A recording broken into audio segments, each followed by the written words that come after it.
हे दोस्तों, आप लोग का स्वागत है मेरे चैनल पर। आप देख रहे क्रेजी फॉर भोजपुरी। चलो वीडियो स्टार्ट कर। एंटरटेन रंगीला यूट्यूब पर रिलीज होने वाली मूवी की रिलीज डेट आ चुकी है मेरे पास। मूवी का नाम है छोटकी दीदी बड़की दीदी। अंजना सिंह यामिनी सिंह की मूवी और न्यू मूवी का अपडेट देने वाला।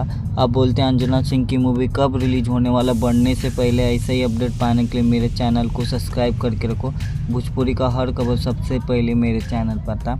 यश कुमार मिश्रा की न्यू मूवी घरवाली बाहर वाली 3, इसका ट्रेलर भाई कल आया था और ये टीवी पर रिलीज होने के लिए भी तैयार हो गया। अगले वीडियो में वीडियो बना के आप लोग को बता दूंगा कि यश कुमार मिश्रा की ये मूवी कब रिलीज होने वाली है। आप बोलते हैं अंजनी सिंह की मूवी कब रिलीज हो रही। छोटकी दीदी बड़की दीदी ये मूवी कल सुबह 11 बजे एंटरटेन रंगीला यूट्यूब पर रिलीज हो रही है। वीडियो अच्छी लगी तो लाइक करें, शेयर करें, सब्सक्राइब करें। मिलता है नए वीडियो में, धन्यवाद। और कमेंट करके बोलिएगा यश कुमार मिश्रा की मूवी का इंतज़ार कौन कौन कर रहा है, घरवाली बाहर वाली।